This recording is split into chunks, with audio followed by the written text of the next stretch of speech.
شروع کرتا ہوں اللہ کے نام سے جو بڑا مہربان نہایت رحم کرنے والا ہے۔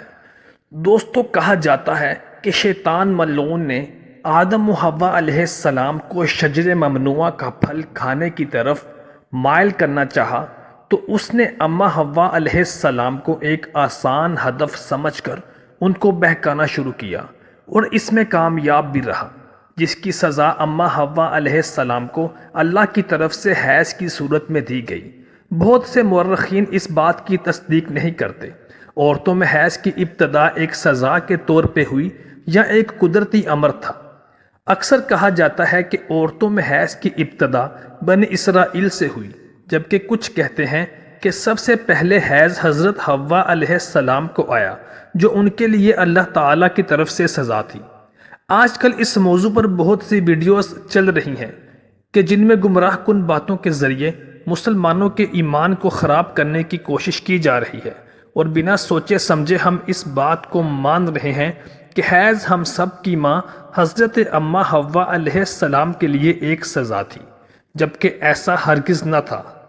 آج کی ویڈیو انتہائی تحقیق کے بعد بنائی گئی ہے، جس میں ہم اپنے ناظرین کو قرآن و حدیث اور مستند روایات سے ان سوالات کے جوابات دیں گے کہ حیض کی ابتدا کیسے ہوئی، کیا یہ لڑکیوں کے لیے سزا ہے، کیا یہ سچ ہے کہ حضرت اماں حوا علیہ السلام کو سب سے پہلے حیض آیا جو اللہ تعالیٰ کی طرف سے ان کے لیے سزا تھی، کیا اس کی ابتدا بنی اسرائیل سے ہوئی، کیا بنی اسرائیل سے پہلے عورتیں حیض سے پاک تھی۔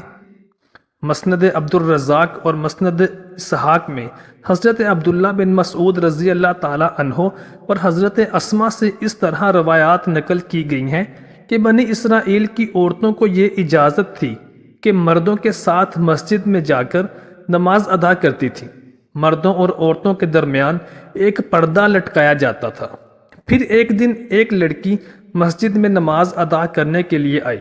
وہ اپنی ایڑیاں اٹھا اٹھا کر مردوں میں اپنے عاشق دوست کو جھانکنے لگی، تو اس کے بعد اس نے یہ روز کا معمول بنا لیا تھا کہ وہ ہر نماز کے بعد اپنے یار کو دیکھنے کے لیے ایڑیاں اٹھا اٹھا کر دیکھا کرتی تھی، جس کی دیکھا دیکھی کچھ دوسری عورتوں نے بھی مسجد میں غیر مردوں کو دیکھنا شروع کر دیا۔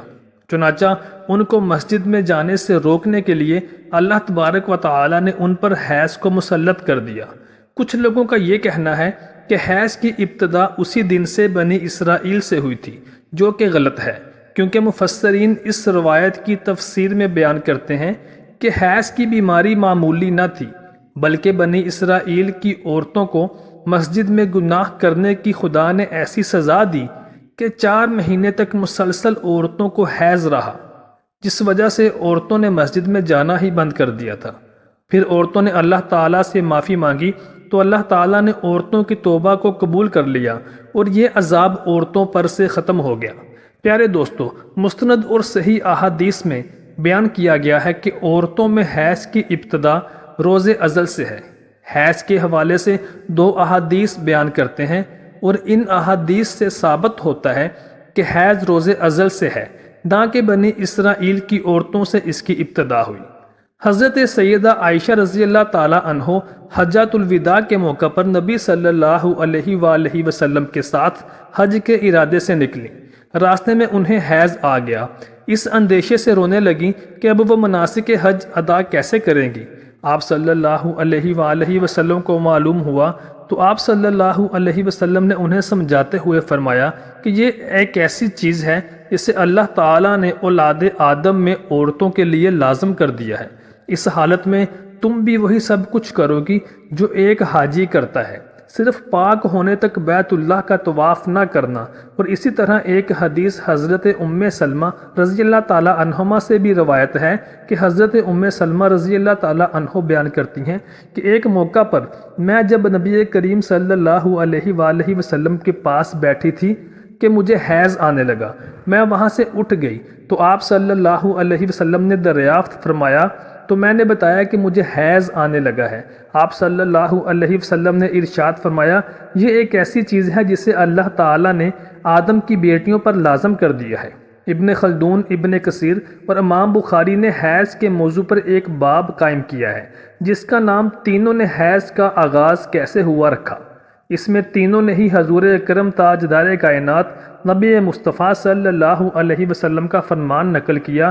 حیض وہ ہے کہ جسے اللہ پاک نے آدم کی بیٹیوں پر لازم کیا ہے۔ اب ہمیں اس سوال کا جواب تو مل ہی چکا ہے کہ حیض کی ابتدا بنی اسرائیل سے نہیں ہوئی، بلکہ اس کی ابتدا حضرت آدم علیہ السلام کے ہی زمانے سے ہو چکی، کیونکہ حضور صلی اللہ علیہ وسلم نے فرمایا کہ حیض کو اللہ نے آدم کی بیٹیوں پر لازم کیا ہے۔ چنانچہ آدم کی بیٹیاں بنی اسرائیل سے پہلے بھی تو موجود تھی۔ علامہ ابن حجر عسقلانی اور فتح الباری نے بھی یہی ثابت کیا ہے کہ حیض ابتدائے تخلیق سے ہی عورتوں کے مقدر میں لکھ دی گئی ہے۔ اب ان روایات میں روشنی ڈالتے ہیں جن میں یہ لکھا گیا ہے کہ حیض کی ابتدا حضرت حوا علیہ السلام اور ایسا بطور سزا ہوا۔ امام طبری سورہ بقرہ کی آیت نمبر 25 کی تفسیر میں لکھتے ہیں، عبد الرحمن بن زید کی یہ روایت نقل کرتے ہیں کہ حضرت حوا علیہ السلام کو پہلے حیض نہیں آتا تھا، ان کی تخلیق پاکیزہ ہوئی تھی، یہاں تک کہ انہوں نے اللہ تبارک و تعالیٰ کی نافرمانی کی اور ممنوعہ پھل کھایا، جس سے ان کو جنت سے نکالا گیا اور پھر ان کو حیض اور حمل کی سزا دی گئی۔ اور لکھتے ہیں کہ اللہ پاک نے تب فرمایا کہ میں نے تجھے پاکیزہ بنایا تھا، لیکن تو نے میری نافرمانی کی، اس لیے اب میں تجھ سے خون جاری کر دوں گا۔ امام طبری کے علاوہ سب مفسرین کرام نے اس روایت کو ناقابل قبول کہا ہے۔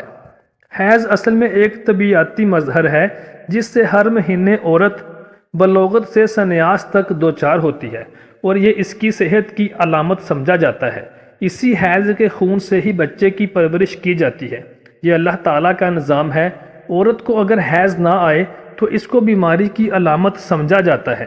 یہ عورت کے لیے کوئی سزا نہیں ہے، اور نہ ہی یہ بات کسی روایت سے ثابت ہے کہ حیض عورت کی سزا ہے، بلکہ یہ ایک ذمہ داری ہے جو اللہ تعالیٰ نے انسانیت کی تخلیق کے لیے عورت پر ڈالی ہے۔ محترم دوستو، ہمارے چینل کو سبسکرائب ضرور کر لیجئے۔